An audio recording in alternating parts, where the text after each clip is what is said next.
If you want to pump your body and expand your mind, there's only one place to go. Mind Pump. Mind Pump with your hosts, Sal DiStefano, Adam Schafer, and Justin Andrews.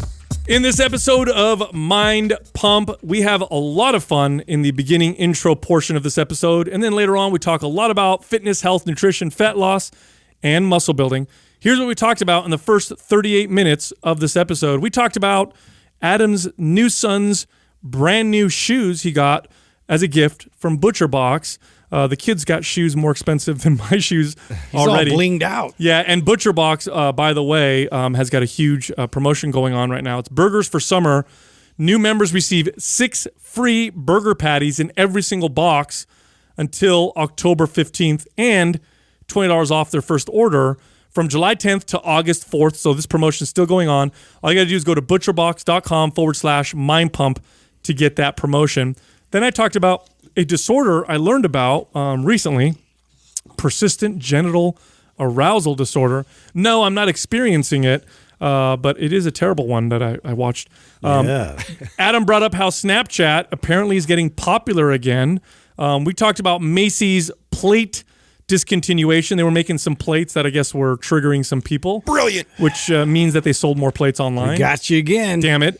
Justin brought up Rage Yoga. This is the kind of yoga he can get behind. Fuck yeah. Adam brought up the world's most valuable sports franchise. If you think you know which sports franchise is worth the most money worldwide, listen to that part of this episode. You might be surprised. You're going to be wrong. Then I brought up a study that showed how cancer cells can actually switch energy sources and run off of fatty acids so that they can metastasize. Those sneaky bastards. Cancer.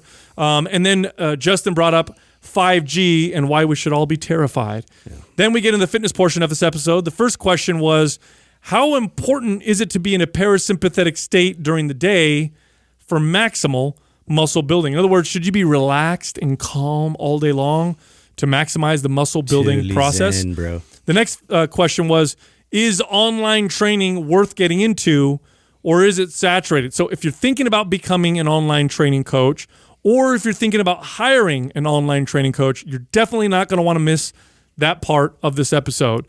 The next question, what causes the mental crash that people tend to get post-competition? You may have experienced this yourself. You train your ass off for a competition or for a goal. Then you finally accomplish it only to find yourself feeling sad, depressed, and unmotivated. Wow, what do I do now? Right afterwards. So we talk about that whole process. And the final question, are we ever going to do another challenge together against each other? I think Justin suggested a belly flop. Come on, guys. Is trying to get us to compete with him again, Adam. I'm going to make you guys do ballet or something if you don't come up with it. Oh, sign me up. Yeah. Also, this month, Maps Anywhere, which is our equipment-free, no gym required fitness program. In other words, you could do this program at home. You could do it in the park. You can do it on the road, in a hotel.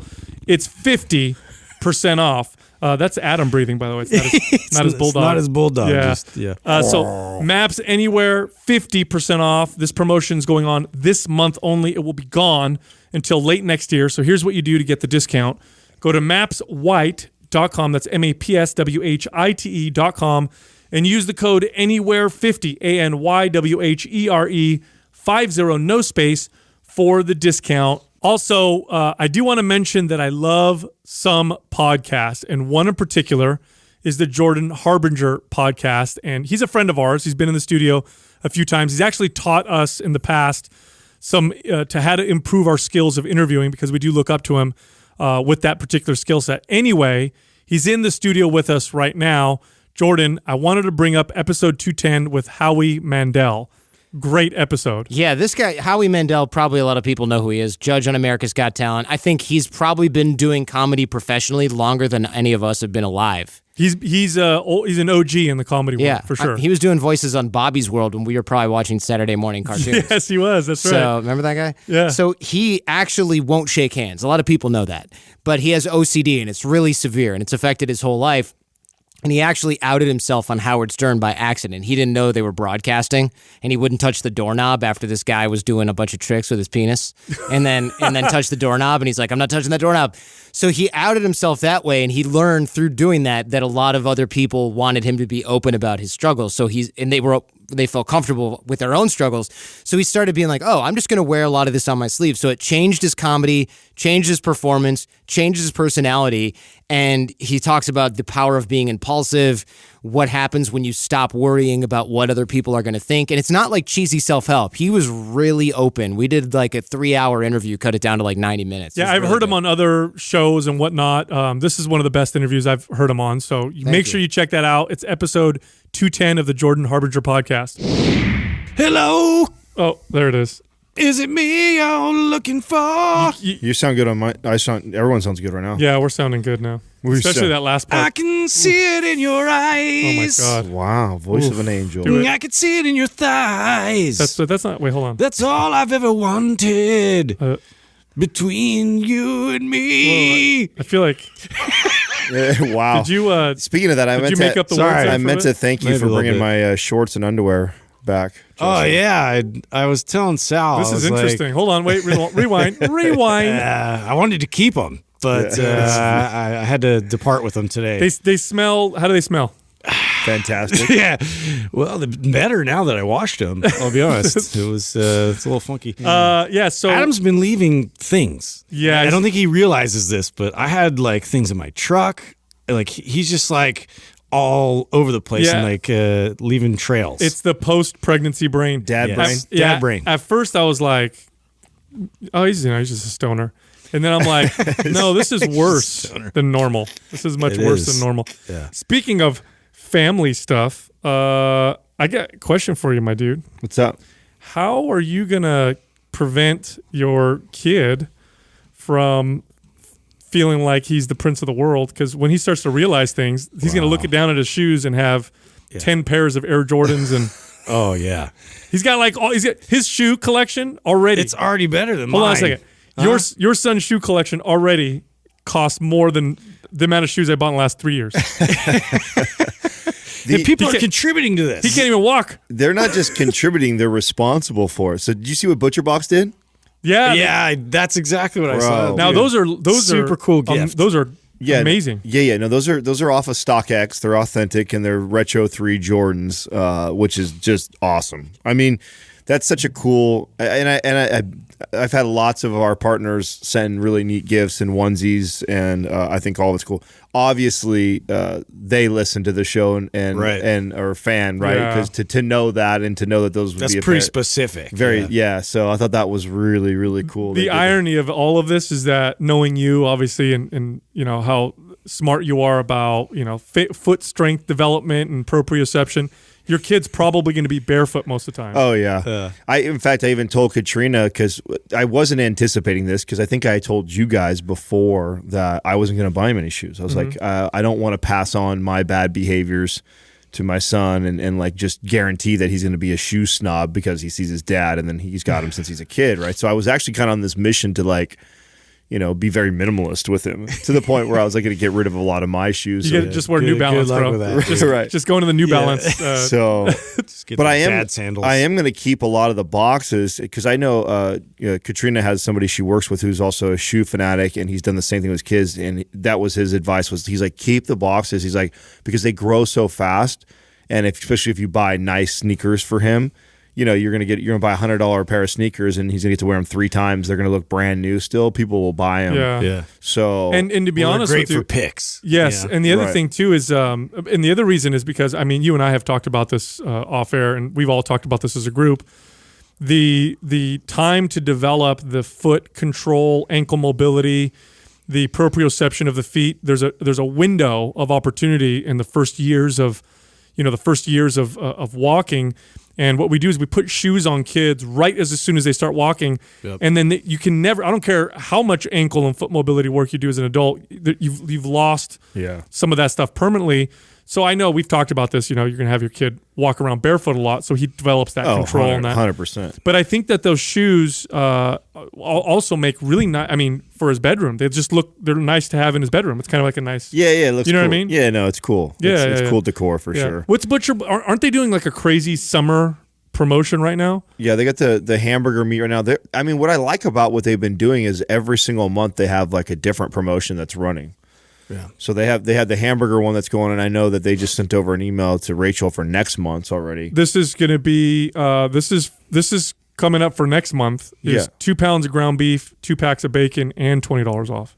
Yeah, Nice. and right now they're doing the burger patties. Patties. That's what's going on. I mean, you're getting something for free whenever you sign up, and then the $20 off I think is always consistent with our promotion. So for sure, one of our best partners. As far as like when you look at, not that many people may care about this stuff, but like I mean, the stuff that I look at, the numbers of what percentage of our audience use what partnerships. ButcherBox is one of the number one. One of the number one out of all the partners that we have as far as what most people are consuming, like their product is the highest.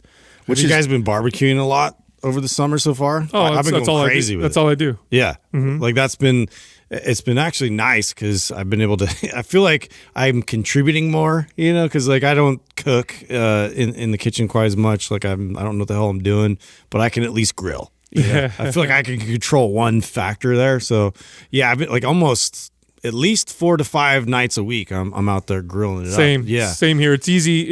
It's fast. It's healthy because you get good quality. Yeah, and the kids will eat it. Everybody eats it, so it's cleaner too. Instead of putting something in the oven or whatever. I love barbecuing. Katrina's mom used because we're getting the hamburger patties and meat right now. She actually used the patties and made like this. I don't even know what you would call that, but it was.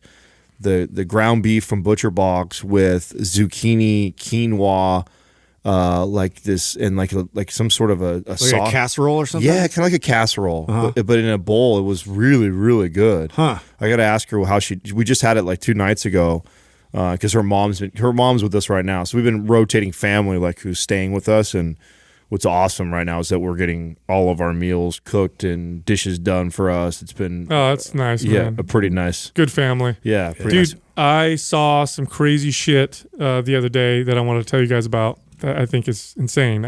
I was familiar with this. I love crazy shit. Yeah. So okay, first off, I'm gonna ask you guys a question I already know the answer to. Do you like orgasms?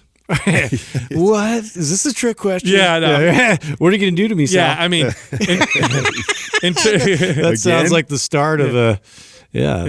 Well, under your chair, I've placed the device. I'm going to switch it on. No, that's not what's going to happen. I don't like them that much. Yeah. No. Obviously, if people were to list the top, most in the moment pleasurable things that you could experience, orgasm would be up there. It'd be in the top 5 for sure. And so for some people, it'd be number 1. It's a state of ecstasis, a temporary, momentary presence that we get, and it's obviously everybody likes it. Well, anyway, there's a disorder that's called persistent genital arousal disorder. This is a real thing. It affects women at much higher rates than men, and I think this is because men have this built-in refractory period, and women tend to not have this. That's why women can have multiple orgasms. It's easier for us. Easier than men, exactly. Yeah, that would than be men. a problem. Well, anyway, dude. So I was watching this one woman. That's right. It was weird. I was drawn to this. This video really got my attention. Yeah. She's like, ever since I started listening to my. What do you search? What do you search on Pornhub for this? Yeah, exactly. Yeah. No, dude, this is crazy. So this woman has this disorder, and she has well over 100 orgasms every single day. No way. No, it's true. That's like 4 an hour. This is real. This is real. All night. This like the wind blows and it's just it can be random. So she could just be sitting there and then it'll start to come and then she'll start to come. Wow. No pun intended. I mean that to happen. The slightest vibration. So if she drives in a car, she has orgasms the whole time. She can't sleep at night because they keep her up. And it's it sounds funny and all joking aside, That would be terrible. Of How would you course it live is. your That's life? the irony of that, right? It's like your whatchamacallit, your Twilight Zone. yes, episode. Twilight Zone Yeah. episode, right? You Yeah. think it would be an amazing thing until you get all of it. Like and you then get the evil genie, make Yeah. a wish. I want to be coming all day. Orgasms. Yeah. Okay. 100 a day. Yeah. Here you go. Sounds great. Yeah, no, poor girl. You're watching this girl, and it doesn't matter who she's with. She's with her family. She's hanging out by herself, whatever. Imagine you're just hanging out, and we're gonna hang out, and you're gonna come in the next, Right. 10 minutes. It's I gonna happen. wonder, does she have a boyfriend or like like a partner? I bet you they feel like, So it's got to be I'm awesome all the time. No, that'd be terrible. It's got to be treatable. She probably has to take some No. sort of what? No, that's You can't extremely. take something that numbs them. It's extremely hard to treat. Well, think about it. If you took something that numbed your brain to prevent that from happening, even if it existed, you would have a decreased quality of life in the other direction. No, you're right. But you'd be high. I'm sure if you were to take some sort of like a Well, antidepressants can make it difficult for people to orgasm and whatnot. But this one is extremely hard to treat because they don't know what the fuck is going on. Yeah. They don't know what's happening or why it's happening. It's probably a ghost. Yeah. Dude, up. going to town. But I was watching this poor woman, like they're interviewing her, and you can see she's talking to the camera, and then she'll just start shaking her leg, and then she's like, "Yeah, it's happening right now. I've learned to like suppress, the noises I make or whatever." She goes, "It happens right now," and she goes, "And it causes me to pee myself sometimes." And Wow. what a terrible situation. Yeah.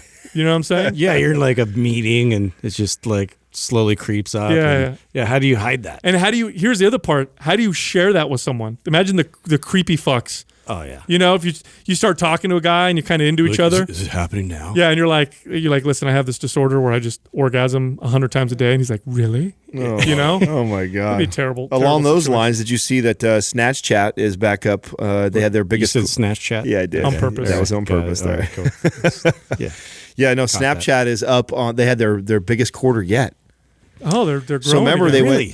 they went from 2016, 2017. They've been like on a nosedive, and then they've just had this resurgence, and they attribute it to not worrying about. So I guess they were on this like mission to try and get our generation and above because they cornered the market for like the young kids early on. And to keep growing and scaling, they were like, "Oh, we got to get moms and dads using Snapchat more," and that was kind of the focus for like 2016 and 17, which was a terrible business plan, I guess. Yeah. And all the kids are like, we're out of here. Right, and so they actually went back and said, "Fuck it, we're not going to worry about anybody else and just focus on Gen Z." Rolled out a bunch of face. Do either one of you guys still use any of the filters or any of that stuff? I've never used Snapchat. It's because Instagram made it like a part of their thing, so it made it easier. Why even like cross over? And I don't understand Snapchat. I've never used it, so I don't get the allure. Here's what I know. Correct me if I'm wrong. I missed that boat. Yeah, I feel like Adam's most hip to this. So from my understanding, I can record myself or take a picture of myself, send it to someone, and it'll get time to delete itself or let me know if they screenshot it or whatever. Yes. That's all it is. Yeah. That's 100% kids sending each other dick pics and stuff. Yeah. I mean, Of course. I mean, that's the main allure to it. And then they did a good job with the filters. I mean, Instagram has followed their lead with all the little filter things, and they did. They're right now. I know you guys have seen this. The gender swap. Yeah. So that's a big popular one that got released. Remember the one I did on the fucking Russian app? The Russian bot. Dude, let's be honest now. Can we be honest here? I was attractive. He's so proud of this. Yeah. Like he was actually like kind of hot. I was a hot chick. Only you would fuck you. Let's be honest, he took that home. And, yeah. Let's be honest, you checked it out a little too much. Yeah, first of all, I'm pretty sure you give yourselves hand jobs. That's one step. Early one step Sal, under. yes. So anyway, did you guys see the Macy's, the whole debacle with Macy's and the plate that they put out that they had to like take off the market? No, like what? I briefly saw that. What was that all about? So they did this plate. So we're in this, hypersensitive. Something about like the sizing or something like that. Okay, so we're in a hypersensitive society right now. Like everybody is like, please don't, everything hurts my feelings. Anyway, it's a plate, and on the plate there's a center circle, a bigger circle around it, and then a larger circle around it. And the middle circle says skinny jeans. Then the circle outside of it says favorite jeans, and then the big circle on the outside says mom jeans. In other words, like if you eat a little bit, if you eat a little more and a little more. Now, of course, people got offended because it says mom jeans, and people are like, you're body shaming me or whatever. Does that mean I'm fat? You know, the irony of that is like the moms that are in great shape didn't get offended by that. Yeah. No. Well, I mean, here's the thing: getting offended means that you feel like it's directed specifically at you. You're taking something personal that obviously it's a product made for everybody. There it is. But here's the thing: I wish people would understand. Just don't buy it. It's a joke. Yeah, just don't buy it. And also, It's actually pretty clever. It is. it is, but Yeah, it is. It's pretty clever. I think it was stupid. And- I think it was Macy's did a stupid. Well, Knowing the obvious- current situation. Well, okay, I don't know. I'm going to challenge Well, that. we're thought. talking about it right now. exactly. I'm going to challenge that. Like this is like the new way to market now because, and it's brilliant. I This think. isn't that offensive. I mean, give me a break. wait a minute. Hold on a second. You might be right, Adam. Of course, this It is says here the retailer pulled the item from its flagship store, New York City store, just hours after a Twitter poster blasted the plate's food There you amount. go. Okay. Since then, online orders have tripled. There you go. It's like the new strategy right now, and these big companies people are so predictable. like Macy's, like Nike, are keen to this, and all of us are a bunch of lemmings to fall for it. That it's just We're to- talking about it, right? Right. It's to get us triggered and then talk shit and go back and forth. And for them, it's free pub, man. And it's one of the best ways right now with the way the market. I mean, look at No, you're right. With Gillette social media. Yeah, Gillette has Gillette done did it. it. Nike has done it now. Macy's has done it. It's like piss people off in a way that's like. But we'll still okay. recover. Right. Yeah. Meanwhile, you're ready to pull it right away. They probably made 100 of those plates. You know what I'm Yeah. saying? They probably made 100 of who those cares? plates. Like we'll sell 10,000 real quick. We'll pull Yeah. them off the shelves. Then Yeah. they'll be worth more. People will want them. Totally. Wow. Yeah. No, you're right. What's that old adage? There's no such thing as bad publicity. That's right. And it's more true today than ever before, isn't it? Because it's so easy to trigger people right now. It is. I mean, if you want people to know about you or know about a product, get them triggered so that they share and talk about it and become enraged. And then as a result, the backlash is always the other side, which is like, you're dumb. Don't be enraged. You know what? I'm going to buy this just to show you that it's not a, whatever. Yeah. Yep. Wow. Sit back and collect. Yeah. Yeah. What's funny? If they did one for men that said like dad bod Yeah. or whatever, nobody would have given a shit. Oh, nobody cares. No, I don't think anybody would have gotten offended No. at all. Except those hygienes. Come on, man. Get rid of those things. Those Oh. ones that go all the way up the waist. That's You know what I style, mean? bro. Dude, no. That's the style. Ugh. It's back. That's all the workout pants for women too. They go up to the rib cage. Yeah, forget about it. Yeah. Get rid of that. What was Yeah. it, 70s? 80s? Nobody likes that. That, to me, is mom That's jeans. 80s, dude. Because the 70s was the low rise, Yeah, hip you're right. So riding, 80s, Yeah. right? which I think looks I amazing. think that looks sexy. yeah, I it's think good. it looks. You know why people like the high rise shit? Bottom butt comes out. Well, it tucks Hides the muffin. it tucks everything in. Or, yeah. You know what I mean? It's like wearing a Squeezes the muffin top. big. Yeah, it's like wearing a big what's the word, corset or whatever. I just don't like the way they look. Nah, you know what me I mean? either. But Yeah, then it's- again, I didn't like I'm it either. 40, but so- it's growing on me a little bit. Yeah. It's been around long enough now. All right. Dude, did you guys see that article with Jackie sent about rage yoga? I'm wondering how many times they can rebrand and try and make yoga more appealing to like your average person. So this is interesting to me because you're going to have two sides here, and it reminds me of like us with fitness and like how we feel like about group training. And there's this argument of, hey, if you really think that yoga is good and it's good for people and more people need to do it, then what's wrong with appealing to the people that normally wouldn't go to it by doing things like this? Yeah. And then you have the other camp, which are like the purist, that are like the whole point of yoga is to not be. it's almost a religion. Yeah. Right. So yeah. I don't know what side I lean on more. I know how I feel about the personal training and fitness side. Yeah. Like that's why I'm well, like, explain rage yoga. I'm assuming that you're just screaming and pissed off in the class. I don't understand. No, like I think it's more of like this anti spiritual like vibe. Like it's more of like, hey, you swear and you talk shit and like they have breaks where they get beer and then they come back and like do these poses together. I think it's like, I don't know, it's kind of like the ironic yoga version where it's like not so formal and people are just like bullshit. I think it sounds kind of cool actually. So do I. Yeah, it sounds like a good time. It does sound great to me, mainly because I've taken quite a few yoga classes, not a long time. I don't know. I feel like it's bastardizing it. It sounds like you're taking yeah. you're taking the element about the exercises that are in yoga, which are probably the least valuable piece to yoga, and really it's about the mindset that you learn to get in. I 100% agree with you. Yeah. But here's why I There's kind of that. here's why I kind of like this. I've experienced this. yoga can get extremely pretentious. Oh yeah, like anything. You go into these classes, and I've been to a lot of these classes, and you've got everybody who's out. They're trying to out-ohm each other. Like, I'm more yoga than you. I'm more. Look at all my Lululemon, and look at all my. I'm more peaceful, and whatever. And it becomes this hyper pretentious. I have my Namaste shirt. Yes, and it becomes this hyper pretentious, stupid. Which is why a business like that can happen, right? Yep. Yeah. It's just the response to that. So what it'll probably end up happening is it'll probably balance itself out. But I'm not a fan. I mean, the whole point of yoga is if I'm going to take a yoga class instead of doing mobility work, which is something that I would do with my rock on, because when I do like mobility work in here, I'm definitely listening to rock or music that's not calming and relaxing. Sure. So I'm doing mobility work. It's closer to being more like a workout. But if I'm going into a yoga class, I'm going in even more so for the meditative purposes than the exercise. Than the actual exercise. That's 100%. No, I agree with that because I totally get in with the mobility side of it, and I do that instead of a yoga class, like a structured formal yoga class, and I love doing that. But if I was to go into yoga, I would expect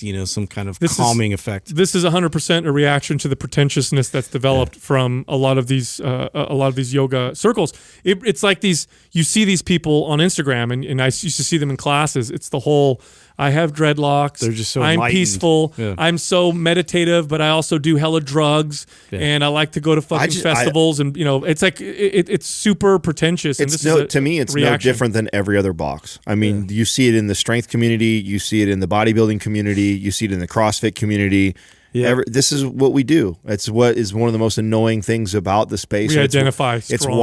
It's why I'm like the guy who, as soon as you start to say I'm this guy, I'm over somewhere else, because I don't ever want to be put in a box. Well, you don't want to be in the box free box either, though. You know what I mean? You don't want to be in the box of I'm not in a box. Yeah. That can also become a box. Not in a box. I just blew everybody's mind right now. Well, I don't live in a box. It's like that movie Inception. Yeah, there was Broga too. That was another one. You guys even heard of that? Really? Yeah. This was a while ago. I remember reading about this franchise that popped up that was just specifically trying to target dudes and make it a dude Broga fest. Yeah, I called it Broga. Getting all these like inflexible guys in there doing a class. I actually was like, I would love to see what that looks like. Yeah, what does a class look like? All right, everybody. Just a bunch of groaning. Yeah. Stand still and rotate to the left. Hold that position.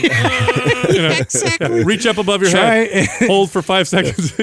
Try not to fall. It reminds me when we were watching that Beachbody warm up. The guy was doing the circles and the jogging. I'm like this guy's never run in his life. He's just like picking his feet up. He's like, his toes didn't even come off the floor. It was just his heels. Just tap, tap, tap, tap. Do the warm up circles, and then the warm up is completely. Oh my god, the burn in my tricep. Yeah, of course it's burning. Are you serious? You've never moved in a range of motion other than bench press. Nothing dynamic ever. I remember when I did yoga, I was surprised at how fatigued holding my arms above my head were. Just holding above my head for a pose, and I was like, why are my shoulders freaking burning and getting a pump? And I was like, oh, I must have some mobility issues. I don't do this very often, apparently. This sucks. Yeah. Anyway, super glaring, right? Yeah. What? Go ahead. No, I was going to bring up we were talking about franchises and stuff. You reminded me of a topic that we talked about. I don't know, maybe I would say 6 months ago when we were all speculating on like most valuable sports franchises, and I think we had Doug even look it up. And I just wanted to bring it up because I actually read it in one of my articles that I was reading in the morning, and it has the top 10 sports teams. Is this worldwide? Yeah, this is everything. So all sports. So what? And I wanted to see if you guys can get a couple of them off of this list. So there's 10. I have the top 10 right now from the Forbes of the most valuable franchises and how much Manchester United. Yeah, I think that's got to be up there somewhere. Okay, so there's one. And now is Formula One the Patriots? Hold on, does Formula One count, or does that not count because it's not a team? Well, I mean, it is a team. Formula One in terms of racing. Yeah, because there's some of those teams. None of them make like this. Ferrari. Okay. Yeah, and they would never touch these. Sports teams are going to do so much better because you got to think of the things like jerseys of all the players on the teams get sold. Like that's right. You got to keep taking. What about like the All Blacks? So you guys got Manchester United. That is one. It's number 6. Yankees. New York Yankees is number 2. Number 2. Wow. Yeah. Nice. 4.6 billion. Wow, that's Yeah. huge. That just goes to show you how big the American market is. Because Yeah. I'm pretty sure there's worldwide fans of the Yankees, but a majority Patriots of that is aren't America. on there. I know that's like No, Patriots are on there. They're number 7. Okay. Well, we got to get number 1. Yeah, we got to get number 1. What is number 1? Well, I thought Manchester You would have guys been should for know. sure. You guys should know this. we should know this, should huh? know this, huh? Hold on a second. Let me think. I mean, the Yankees Is were it the Boston Bumblebees? Yankees. Yankees were number 2. Do you guys know what America's team is? America's Cowboys. Duh. Yeah, there you go. Oh, wow. Of Dallas- course, it's Cowboys. So- Duh, what am I So talking about? remember, this was the discussion that got heated because I pissed everybody off on the forum because we're talking about soccer. Remember? And I was talking about how much. Are they number 1? No, so Cowboys are number 1. Oh my God, really? Yankees are number 2. Okay, so I'll tell everybody. So Dallas Cowboys, $5 billion. New York Yankee in the order. This is just total dollar value. Yeah, it was the franchise's worth, Yeah, yeah. right? So it's everything included, right? So Dallas Cowboys, $5 billion. New York Yankees, $4.6 billion. Real Madrid, Oh, that's right. $4.24 billion. Oh, I don't even know them. Who's that? It's soccer. Number 4, Barcelona, $4 billion. Wow. Number 5, New York Knicks, $4 billion, which that's crazy. Wow, they've basketball. been, Knicks? yeah, and they've been in the I wouldn't dumps. even thought of that. Yeah. New York, Madison Square Garden, man. Wow. Manchester United, $3.8 billion. Now that's top 6 so far. Yeah, So of the top 6, 3 of them are soccer teams. right. And then the rest are mixed up between baseball, football, and basketball. Okay. And then, so that was Manchester United, right? Number 7, New England Patriots, $3.8 billion. Number 8, Los Angeles Lakers, Lakers. 3.7. Ooh. Yeah. Number 9 are Golden State Warriors. Ooh, ooh. Oh wow. Yeah, They made their way up. for sure, $3.5 billion.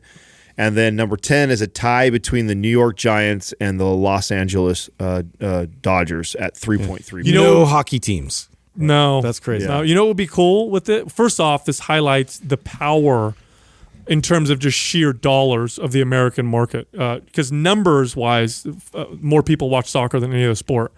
But dollars-wise, American consumers we're just a force. If you make it, if you are at number 1 in America revenue-wise for almost any category except for soccer, you're going to be probably top in the world. That's how big our market is, how powerful it is. But what would be interesting is if we added those up to see which sport resulted in the most total revenue. Because the difference between number 1 and number 7, how much is it in billions? It's only like $500 million or $1 billion. Am I right? Well, between number 1 and Number 1 was what, $6 billion? $5 billion. 5, and then what was number 7? Number 7 is $3.8 billion. Yeah, so it's not a huge difference. I mean, billions are a lot, but I mean in terms of the numbers on there. I wonder which sport has the most revenue. Look, I think there were 4 basketball teams. They might be number 1. No, basketball has got the Lakers, the Warriors, the Knicks. That's it. So 3. Football, there were... Football, there is the Cowboys, Patriots, and then the New York Giants. And Giants. Yeah. Okay. So they've got 3 also. It'd be interesting to add up the Baseball's got the numbers. Yankees and the Dodgers. That's it on there. Soccer's got 3. I mean, they all got 2 or 3. Yeah. So it would be pretty Probably damn. pretty even. Yeah, it would be pretty close. That's crazy. Yeah. That's crazy. God, if soccer only could penetrate the American market the way it has in Europe, it would be. It won't. It won't though. Yeah. If it hasn't by now, Yeah. it ain't gonna happen. We're not feeling it. No. Yeah, I don't think Unless so. women's soccer becomes number Well, 1 because yeah. our team is just. I think dominant. that's part of why it hasn't is I love women's because soccer. America Yeah. wants to make that stance. Like Yeah. that's not America's game, so we're not going to. It's like part of it is You know, regardless if you like it or not. It's kind of like I'm not buying in because football is America's if sport. they made tackle soccer, I'm sure it would be. Dude, that would be badass. Yeah, that's rugby. it is right? rugby Right. or Australian rules football. Yeah, dude. So, little science study. I like to plug these in every once in a while. So they've identified a gene within cancer cells that allows them to switch switch energy sources. So there's something known as the Warburg effect that's been observed with cancer cells, and this is that cancer cells have trouble utilizing fat or fatty acids for energy. And oftentimes when you starve them of glucose, oftentimes they weaken or die.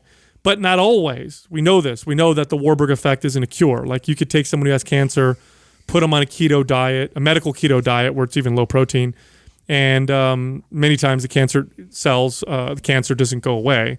Sometimes it does, but many times it doesn't. And what they're finding in this studies, they found a gene that where cancer cells, when it's time for them to spread, when they want to metastasize, they want to move around, they'll switch from glucose to fatty acids because cancer cells utilize so much energy that they've learned to mutate so that they could run off of different sources of energy.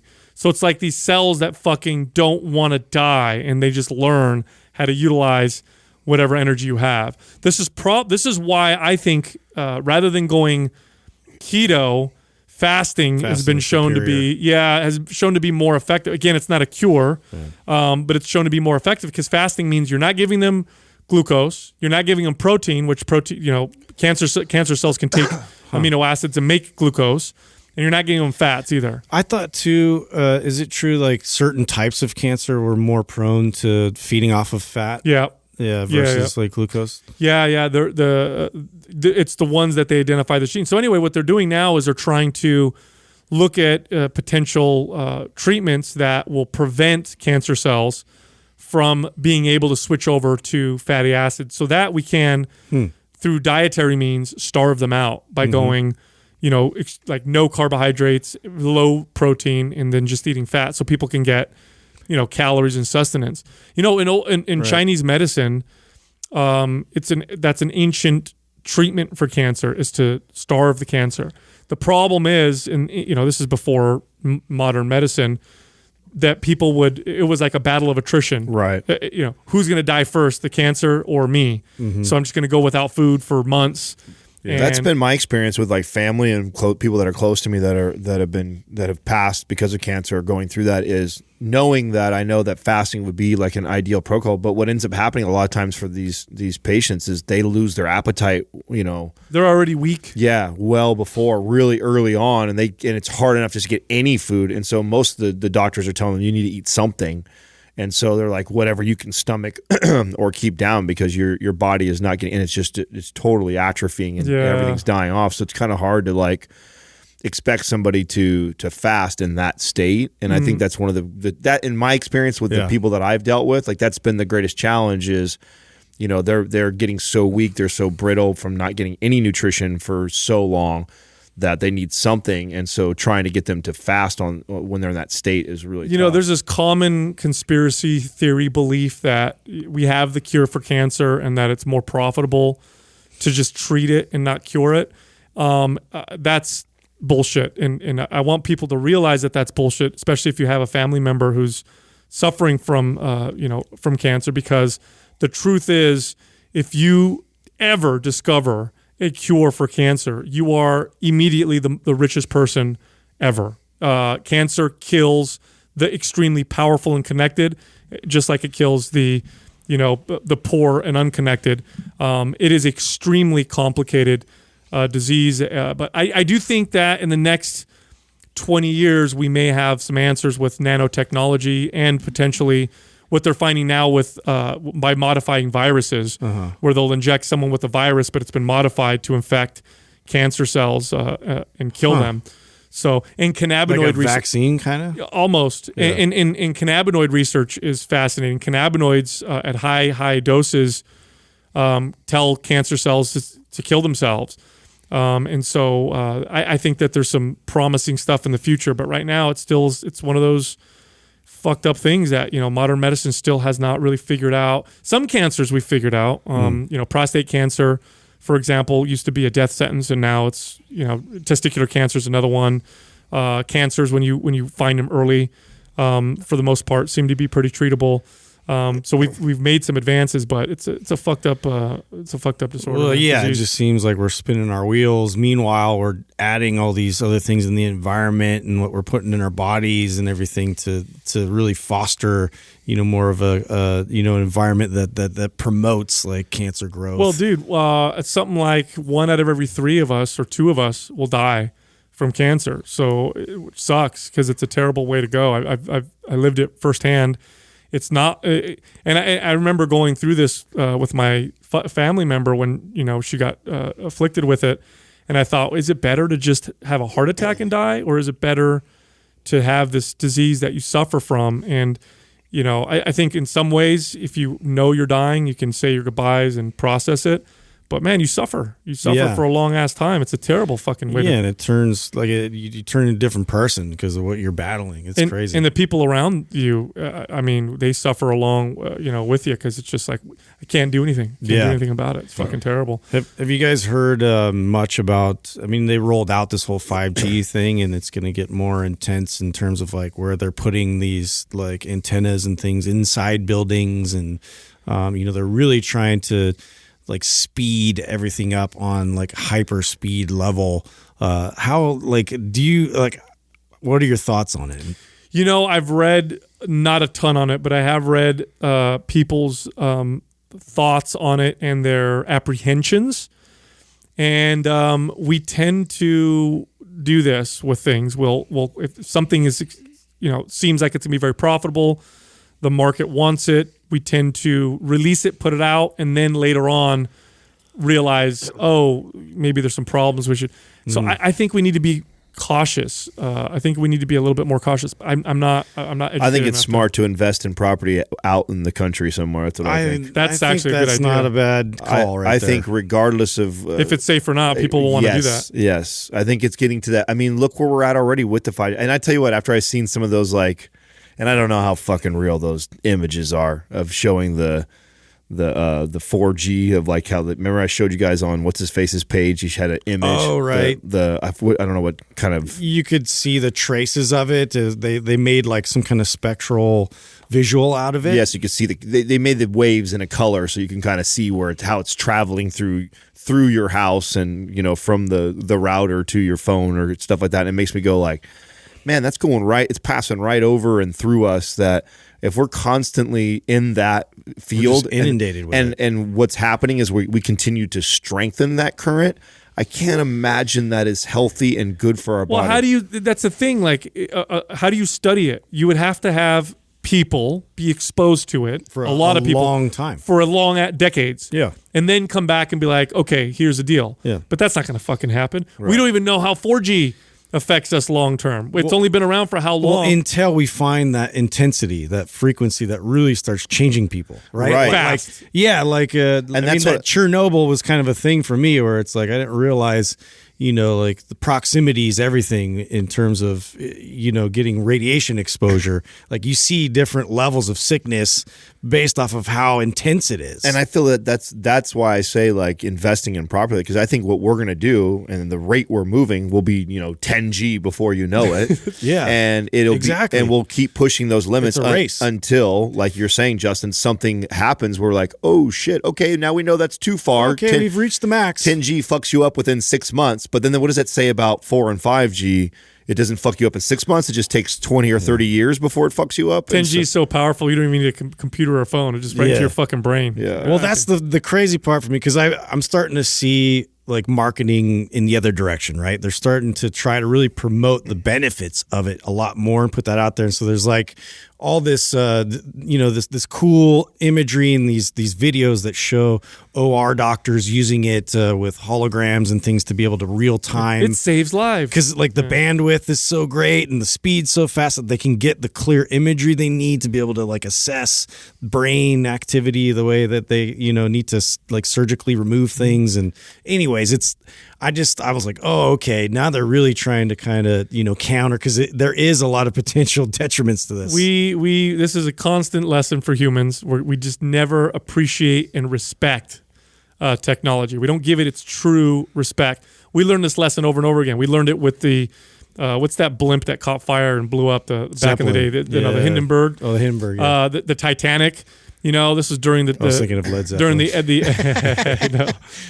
Led Zeppelin. I've seen that. That's that album cover. Yeah. We, the Titanic during the Industrial Revolution. Everybody was like, we're so smart, it'll never be. It's unsinkable. And of course, we know the story of the Titanic. Right. Medications. So arrogant. Yeah, medications that we put out that caused birth defects, and they came off the market, and all kinds of other shit. And it's just, we just don't respect it. We don't respect technology enough to take a step back and be like, okay, I know we can, but should we? Let's take a second. Be measured about this. Yeah, let's take a second. Nah, it's not going to happen. Scary.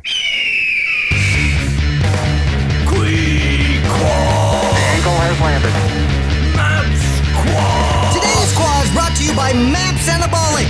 If you're looking to maximize your overall muscle and strength, MAPS Anabolic is the perfect place to start. With a full 30-day money-back guarantee, there is absolutely zero risk. So what are you waiting for? Go to mindpumpmedia.com and get started today. It's the motherfucking Quad. Eagle has landed. Quee-qua. First question is from It's Pitiful. How important is it to be in a parasympathetic state during the day, other than your workout, for maximal muscle building? Okay, this is a good question because, like everything, we take some information and then it becomes like the most important thing in the world. And I think we've oversimplified the parasympathetic and sympathetic state. Yeah. Both are a part of regular life. Both are it's healthy to at times be in either state, and eliminating one over the other. I mean, if you were always in a parasympathetic state, wouldn't be good for you. If you were always in a sympathetic state, also wouldn't be good for you. The key here is not about real quick for the listeners who are like, what the hell is he talking about? Sympathetic state is the state of the central nervous system that is characterized by high energy, cortisol release, stress, hard workouts, hype, right? You're hyped. You're awake. Fight or flight. You're awake, right? Parasympathetic is sleep, rest, digest, relaxation, calm.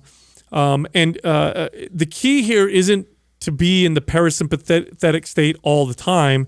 The key is to have a balance that contributes to a healthy lifestyle. So I'll give you an example, okay? Let's say you work out once a day and you heard on a podcast that being in a parasympathetic state is good for muscle building. So you're like, okay, I'm going to work out for an hour and then I'm going to sleep the rest of the day. Yeah. Because that's about as parasympathetic as it gets, is going to sleep. Will you build more muscle doing that? No. In fact, that's a great way to prevent any muscle building because there's no activity, no movement, there's no signal being sent. You are basically comatose for the rest of the day.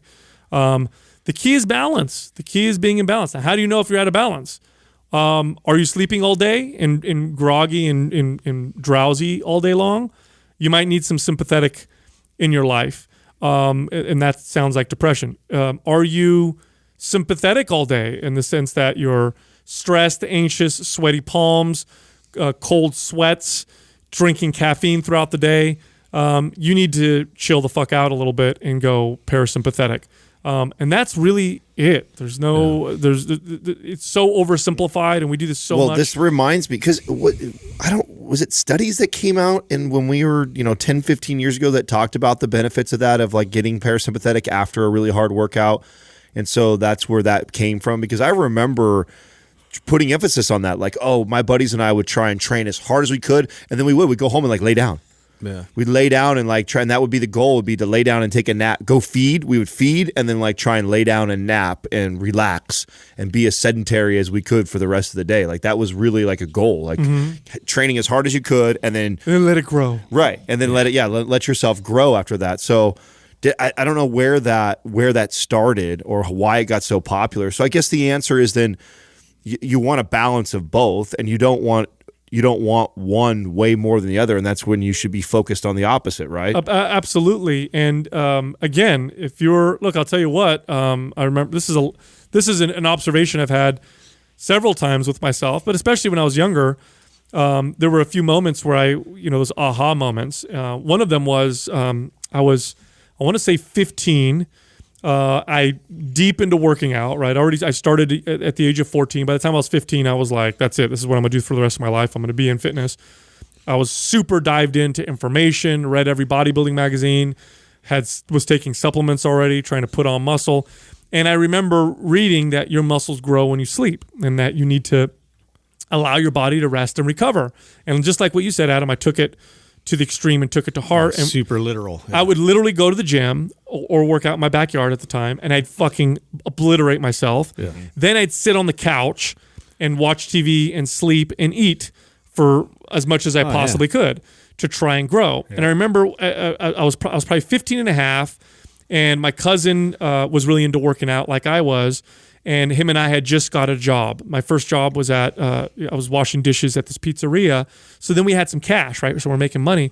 And my cousin's like, let's go buy BMX bikes. It's going to be really fun and really cool. And he convinced me to go buy a BMX bike. I think he had a Mongoose, and I don't remember what I bought. I bought something. I don't remember what the brand was. Anyway, we got into in between our workouts, we get on our BMX bikes and learn how to bunny hop and jump. This is when your biceps grew. This is when my biceps grew. I'll never forget, because I remember being like conflicted, like, fuck, man, all this cycling and going outside and being active in between workouts, this is going to kill my gains. Yeah. But I remember I was practicing bunny hopping, and one of the things you got to do when you bunny hop is pull on the handles. And when you don't know how to bunny hop, you pull way too fucking hard. Yeah. So for hours, I'm ripping the handles up trying to pull them.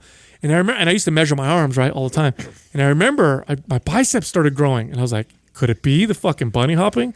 That was like that was the first time I kind of learned, like, oh, like maybe like activity isn't always bad for muscle that growth. Low to moderate activity actually aids in recovery even more effectively. Absolutely. Yeah, and that blood flow and everything else involved is like super important. I think it is. It does feed into that. If you're just pounding the parasympathetic is the way to gain it. It reminds me a lot of that, where you'd go super intense in the split routine and you do a leg day and then you just sleep, and then the next you can't even walk. Like the next day, because it's just too extremes. Like you have to find that healthy balance where your body it's sending that right signal where it's like, okay, like this is we need to rebuild, recover, but there's an active component to that. For Either one done too much is unhealthy. Yeah. And it's oversimplified when you hear meatheads talk about sympathetic, parasympathetic. Of course, supplement companies try to sell you shit on this, like this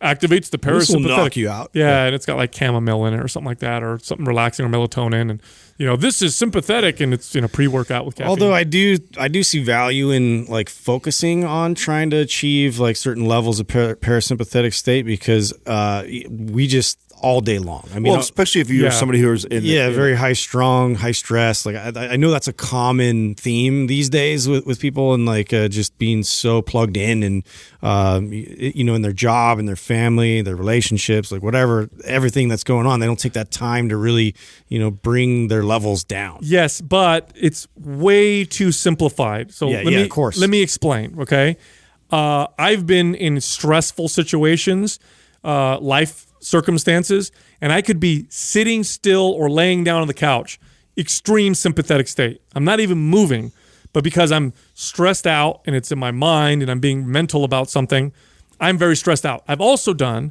very physical activities. I've gone hiking, in challenging hikes out in the woods, where I'm active as fuck, very parasympathetic, relaxed. I'm with nature.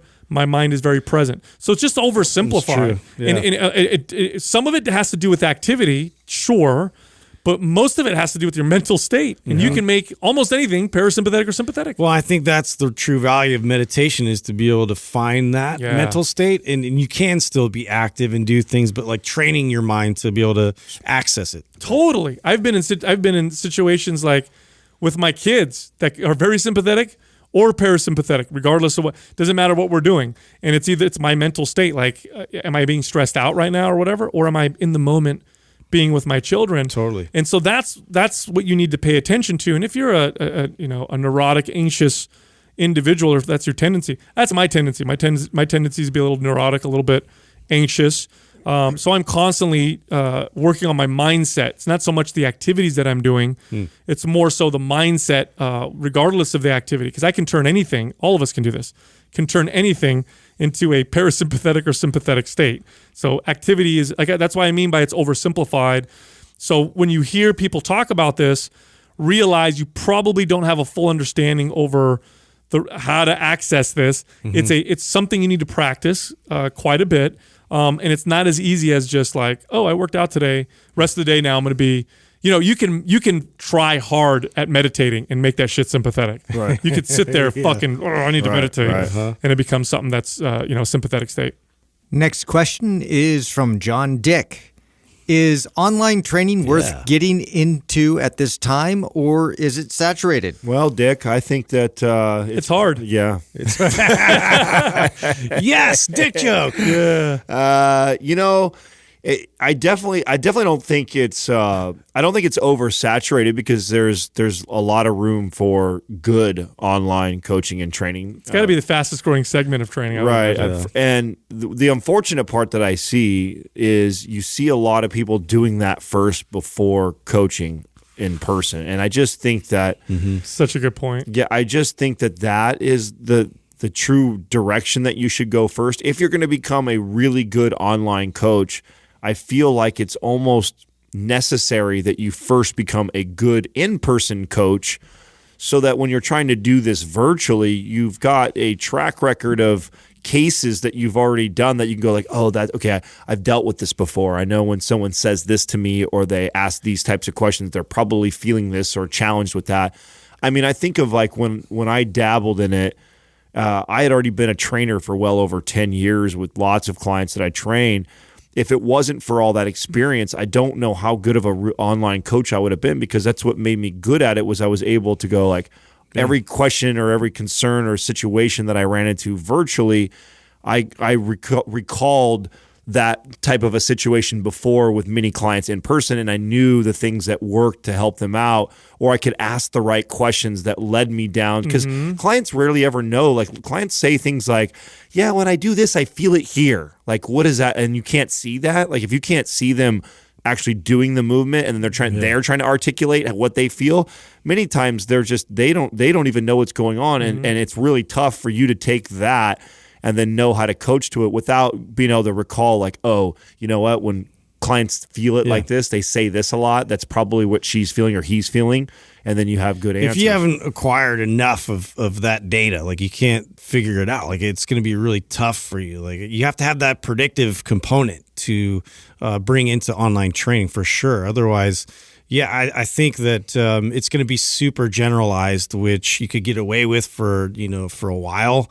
But the types of people that are going to keep signing up, it's going to start getting more and more complex. More variables are going to get thrown at you. So if you really want to succeed with it and not just sort of have it as a surface thing, you're going to have to go and do the in-person training for sure. I highly recommend it. Yeah, one of the values of in-person personal training is that when you're with someone as a personal trainer in person, you have typically an hour, sometimes longer, to be just with that person. And not only that, but you're also doing exercises and relatively appropriately strenuous activity.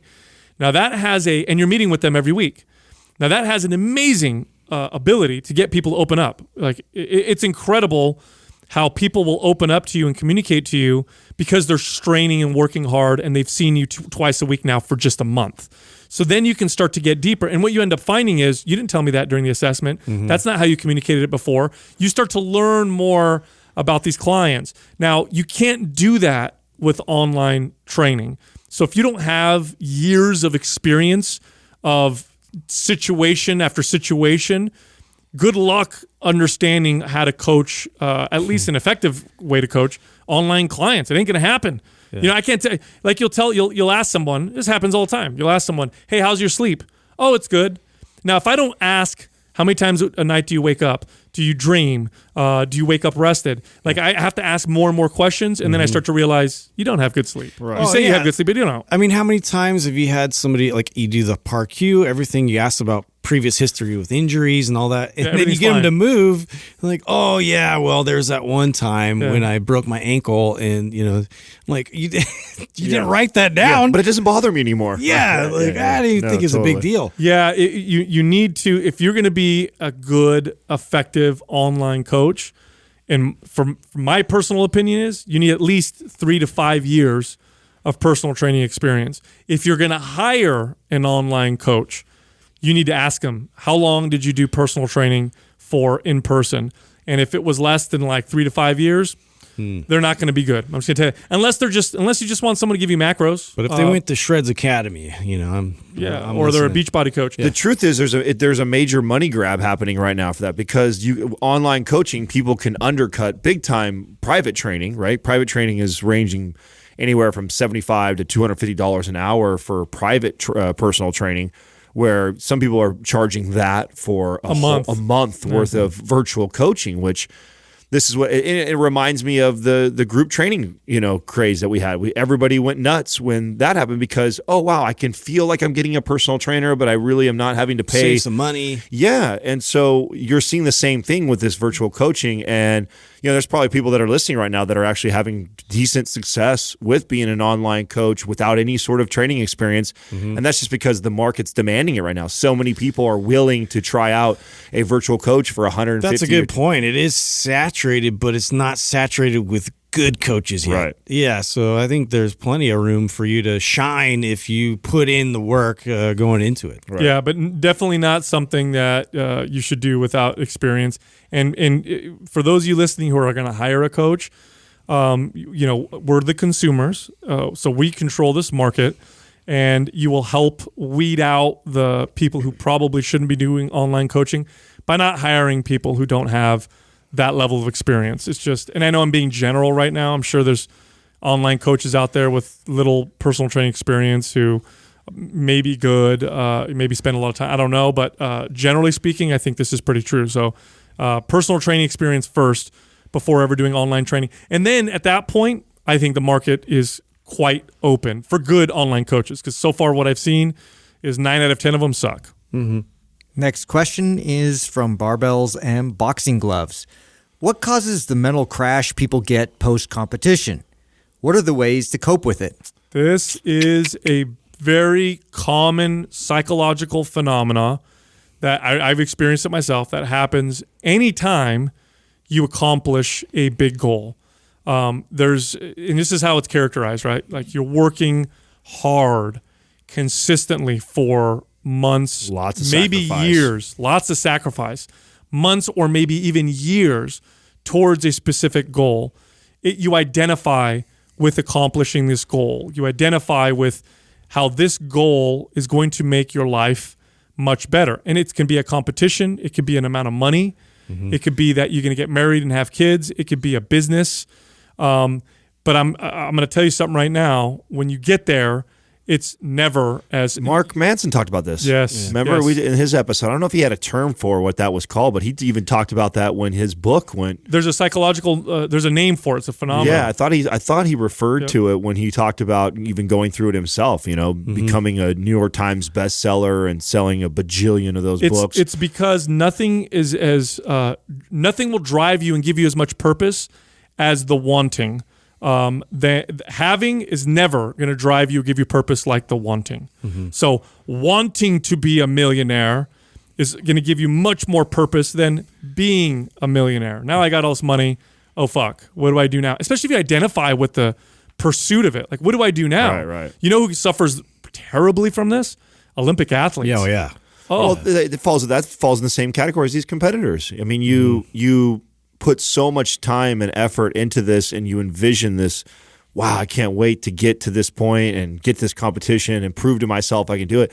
And then you kind of get there, and it's a real quick high because you're up on stage for, I don't know, a grand total of 10 minutes or less, of like your stage time, whether you get a trophy or not, whatever. And then it's kind of like, okay, it's over. And what happens, a lot of people swing the other way really hard. They go from super restrictive because they've been that way for so long. They accomplished their goal.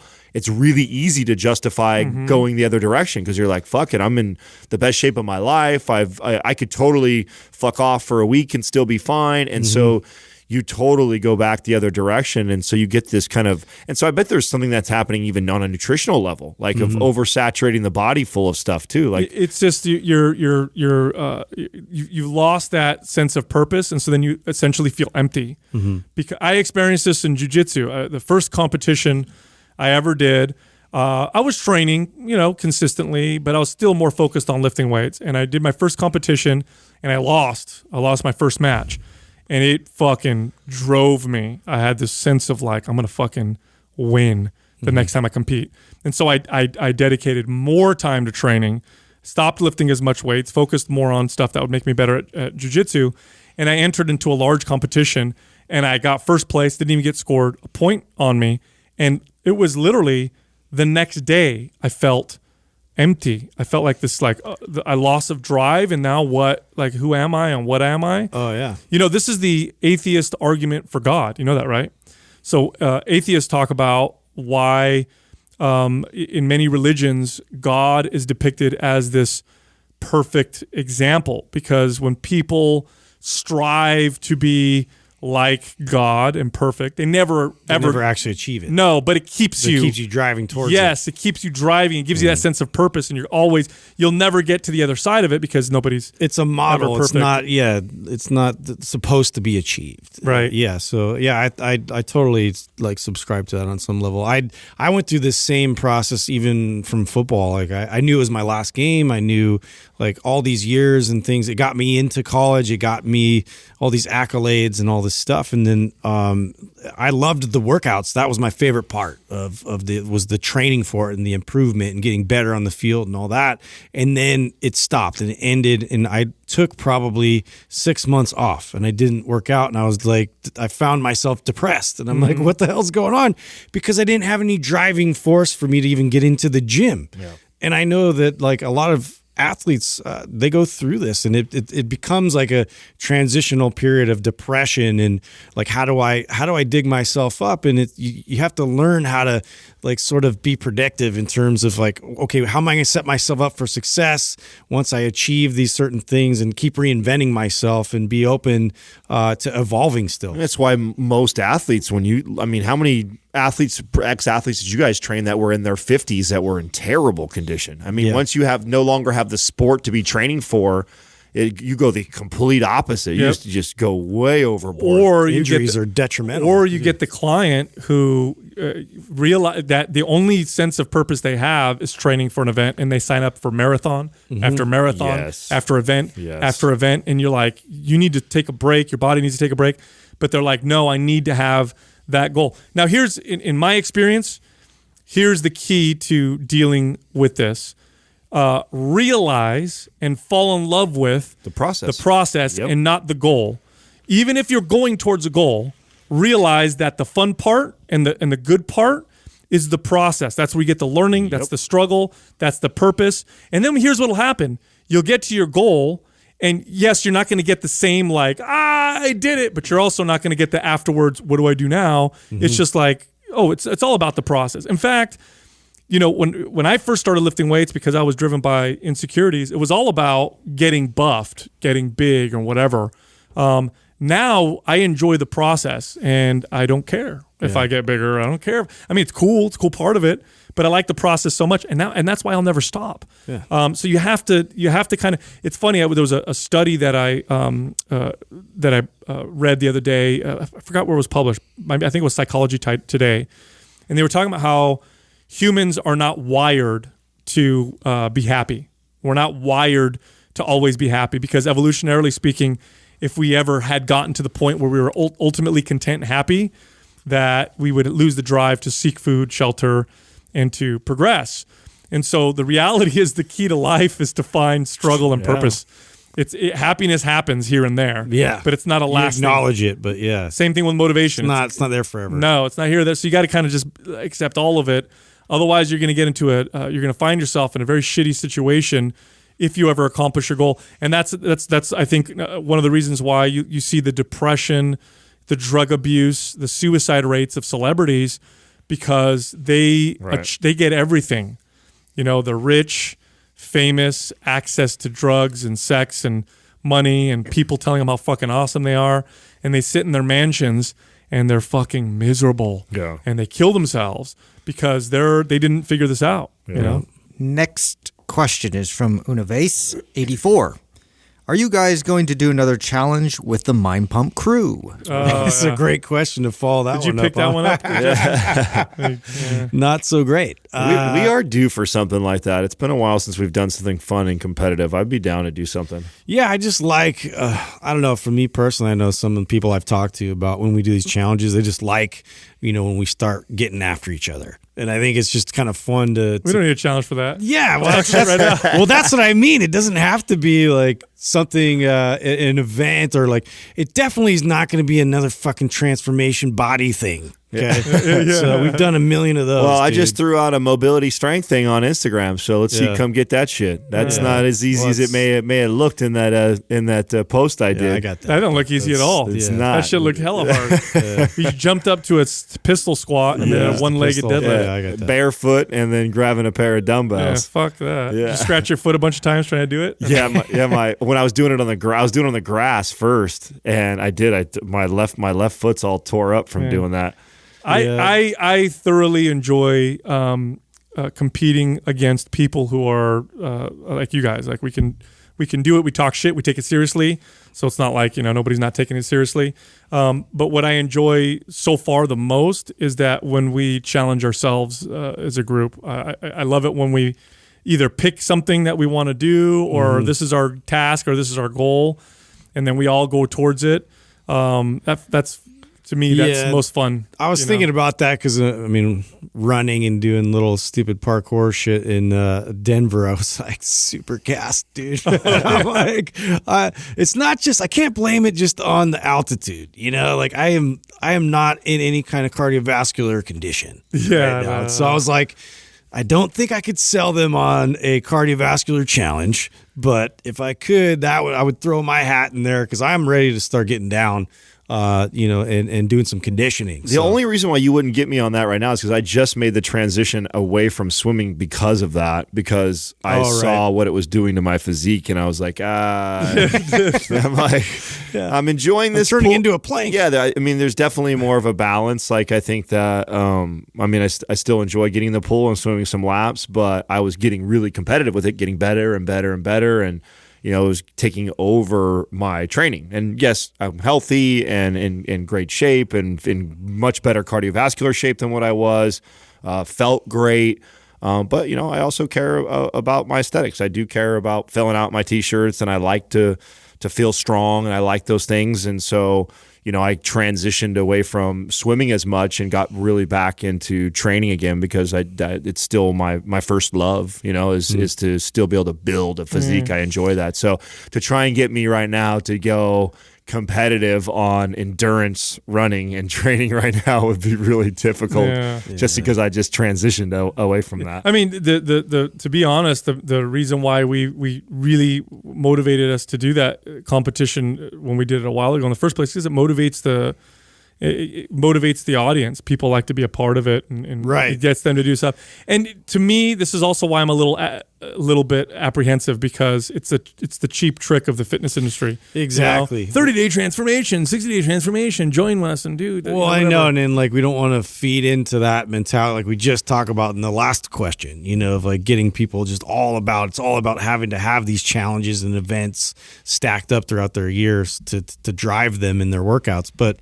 I think that it might be fun if maybe they put some suggestions out there for us that were cool, unique, and Justin's in the mood. I can tell. I want to do something. I don't know what it is though. Well, I'm down to see what the form has to say. I feel like I've been kind of doing that. I did the squat and scroll thing, which I've been loving the response that people are sharing with me that are working towards that. I think that's a very good goal for all of us to have, is to be able to. That's daily stuff. That's just habitual things. Yeah, but that's just not easy for a lot of people. There's not a lot of people. There's a lot of people that can't do that, bro. To me, that's just whatever. Sure is a lot of people. Walking. Okay. Yeah, it's not as. It's for you who's put emphasis on mobility for a long time. That may come pretty natural for you, but I had to work really hard for a long time to get to that point. So, I think I think that's the type of stuff too right now that is combats a lot of what's going on, what we see in the younger generation coming up right now with tech and the computers and the iPads and the iPhones.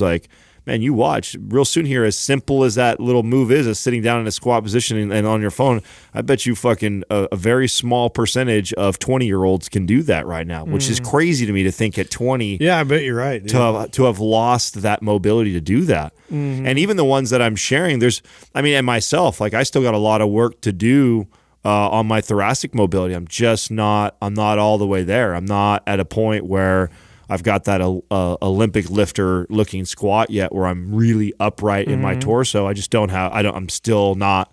And so that's where my focus is and work constantly. I'm nonstop still working on that because I want to continue to improve. So that's a challenge. I know it's not like a start-stop race thing, and it's something that probably takes a lot longer to put some effort into, but I think that's a really good thing to see people working towards right now, and I love all the feedback and all the people that are doing the squat and scroll right now. Yeah, no, I appreciate it. I think it's a good thing to share in practice, and it's not like you say a start-stop competition. Again, it's just. But Justin, I'm down to whoop your ass at something. So, Bring it, motherfucker. Yeah. So let's let somebody throw some shit out there. Street Fighter. We'll see. Hey, we all played Street Fighter as kids. Well, we gotta get it, dude. All of us played Street Fighter as kids. And I'll put this challenge out right now. I'll beat you with any character. You pick my character, and I'll beat you at Street Fighter. Yeah. Anyway, with that, go to mindpumpfree.com and download our guides. They're all absolutely free. You can also find us all on Instagram. You can find Justin at MindPumpJustin. You can find me at MindPumpSal and Adam at MindPumpAdam. Thank you for listening to Mind Pump. If your goal is to build and shape your body, dramatically improve your health and energy, and maximize your overall performance, check out our discounted RGB Super Bundle at mindpumpmedia.com. The RGB Super Bundle includes MAPS Anabolic, MAPS Performance, and MAPS Aesthetic. 9 months of phased expert exercise programming designed by Sal, Adam, and Justin to systematically transform the way your body looks, feels, and performs. With detailed workout blueprints and over 200 videos, the RGB Super Bundle is like having Sal, Adam, and Justin as your own personal trainers, but at a fraction of the price. The RGB Super Bundle has a full 30-day money-back guarantee, and you can get it now plus other valuable free resources at mindpumpmedia.com. If you enjoy this show, please share the love by leaving us a 5-star rating and review on iTunes and by introducing Mind Pump to your friends and family. We thank you for your support, and until next time, this is Mind Pump.